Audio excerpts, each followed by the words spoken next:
Ready ka na, Di? Ikaw, Papa, ready ka na?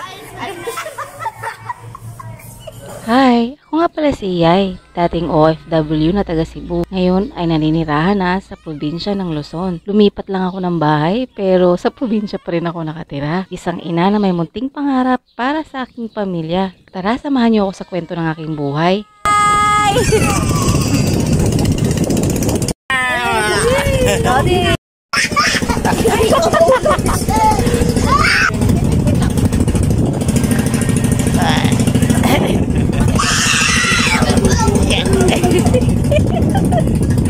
Aray ka.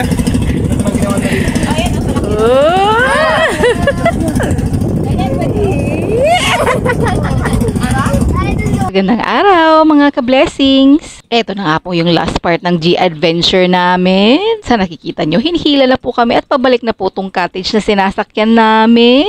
Kaya talaga namang uwian time na po ito. Super saya at sulit po talaga tong adventure na to. Ano ba naman po kasi dito nabusog yung mga anaconda namin sa tiyan. At hindi lang naman po tiyan namin ang nabusog, pati rin po ang mga mata namin sa magagandang tanawin po dito sa Balingasay River. Kaso mukhang low energy na ang batang makulit. Saktong-sakto naman, may nagtitinda po dito ng scramble. Eto na nga't pinagbilhan na natin itong mga batang ito. Paano ba naman kasi, mukhang kawawa ang batang makulit na nag-aantay sa amin. Mukhang sulit naman tong scramble na to para sa kanila. Meron na naman batang makukulit na matutuwa. Oh! Yay!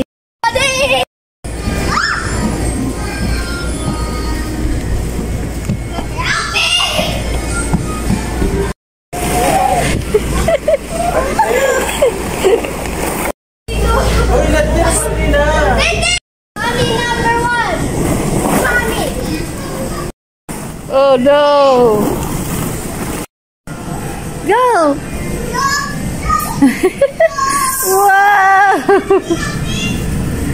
Go, Isaiah, go! Wow!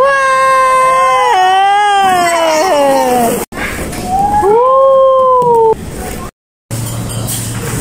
Oh, yan na. Ready ka na, Di? Ikaw, Papa, ready ka na? Hindi pa ito lang yan. Ang tayo may tulak yan.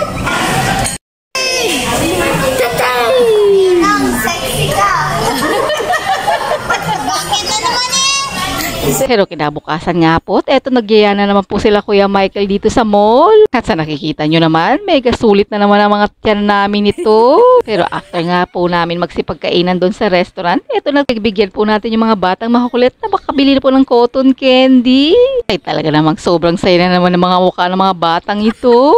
Kitang-kita nyo naman po si batang makulit ay talagang hindi na mapigilan ng pagkain. Kaya talaga namang kahit pagod, sulit na sulit talaga ang adventure ng mga batang makukulit. Siyempre, kami rin pong matatanda, sulit na sulit po talaga. Kaya muli, maraming salamat po talaga Kuya Michael at Ate Sally sa G-Adventure na ito. Sa uulitin po ulit ha. O siya, yan lang po muna sa araw na to mga ka-blessings. Salamat sa pagtanaw. At dahil nakarating ka na nga po pala sa part ng video na to, pipili po tayo ng isang masugid naming manonood at supporters na mabibigyan po namin ng pa-blessing. Basta ayaw lang kalimot og like and share and follow sa among video. Salamat sa pagtanaw. Amping!